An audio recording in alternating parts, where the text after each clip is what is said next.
President Biden meets in Brussels tomorrow with European Union leaders, many of the same men and women whom he met with today at NATO headquarters, after the fractious relationship between former President Trump and many of those same leaders. Mr. Biden has been hailed as a fresh start by many of them. But issues remain between the U.S. and Europe. Nick Schifrin explores this moment. Judy, that's right. And now we get two views on the state of relations between the United States and Europe. Jana Pujorin is head of the Berlin office at the European Council on Foreign Relations. And Heather Conley heads the Europe program at the Center for Strategic and International Studies and was a State Department official focused on Europe during the George W. Bush administration. Thank you very much. Welcome to you both to the NewsHour. Jana Pujorin, let me start with you. Does Western Europe believe that the U.S. will remain a reliable partner beyond the Biden administration? Western Europe is terribly relieved to have Joe Biden as American president and not Donald Trump. It feels like the nightmare is somewhat over, but we don't know how long that will last. So there is a fundamental insecurity in the transatlantic relationship seen from Berlin and Europe, whether in 4 years' time the United States will have a different president, a Trumpian president again, and that is actually a big worry here. Heather Conley, is there anything that the U.S. can do to respond to that worry? Yeah, it's increased bipartisanship. Just as President Biden said today on the margins of the NATO summit, NATO represents a key pillar of U.S. national security. That shouldn't be a point of contention between a Republican or a Democrat.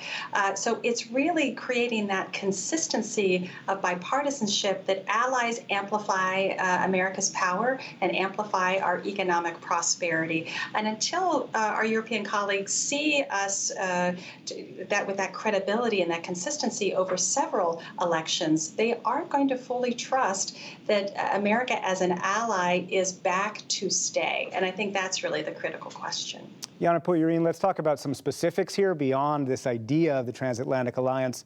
For the first time today, the NATO communique said growing Chinese influence, quote, presents challenges. And over the weekend, the G7 communique called out Chinese forced labor. But we know that in that negotiations, Germany, Italy, the EU resisted stronger language on China. Is the transatlantic alliance allied over China? For Germany, that was a huge challenge to find an agreement on China because from a German perspective, China is not only a rival, but also a partner. And our chancellor emphasizes that all the time.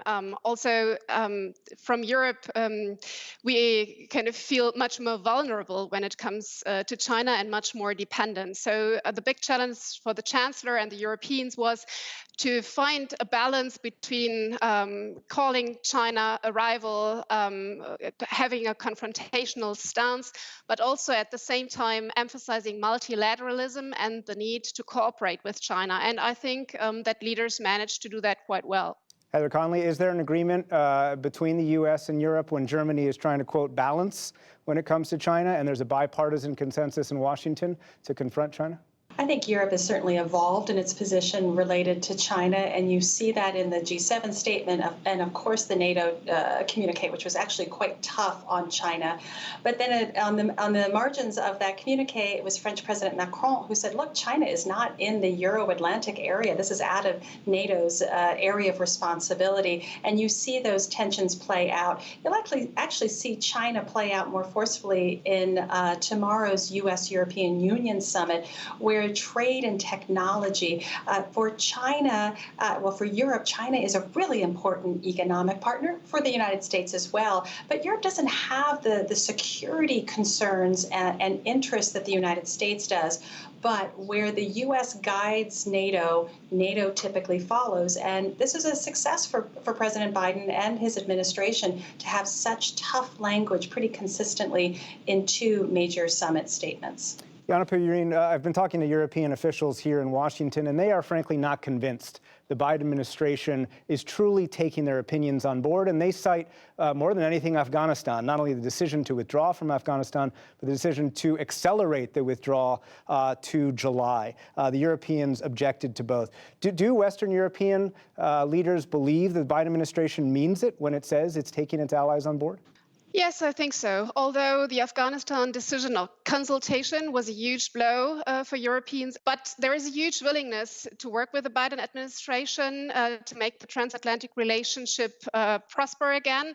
And also, we know that we have basically this chance now to make it work and to prove also to the American people that Europeans are good allies and that the Biden approach to work with allies is better than the Trump approach. Heather Conley, one senior Western European official put it this way: they're not interested in talking about alliance of democracies. They're interested in finding shared agenda items. Is there a shared agenda between the U.S. and Europe today? There is, and you'll see that again play out today at the NATO summit, tomorrow at the US-EU summit.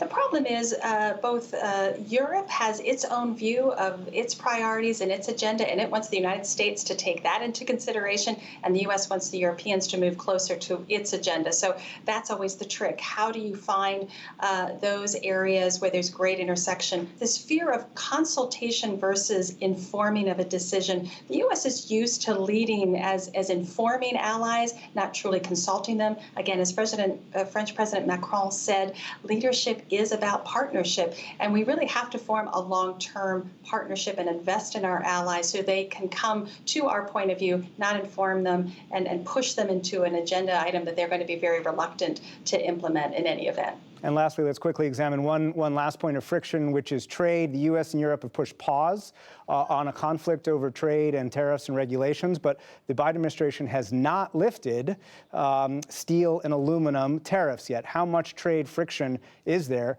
Jana Pujurin? So there is remaining friction. The Europeans very much hope that the sanctions or the tariffs will be lifted. And I think we are hoping for baby steps to move closer to getting rid of the tariffs and to find areas where we can have special agreements. I think that's the European approach. Heather Conley, baby steps? Well, the Europeans have been surprised that the Biden administration hasn't been more forceful on making those quick adjustments to the trade agenda. They wonder whether America First and Buy America are really that different. So it'll be very important in tomorrow's US-EU summit to take away some of those tariffs that are quite punitive and get back on the same page, particularly vis-a-vis China and technology and trade. So I think it's been surprising that the Biden administration has been so slow on trade policy. Hopefully that will be rectified soon. Heather Conley, Jana Pujurin, thank you very much to you both. Thank you.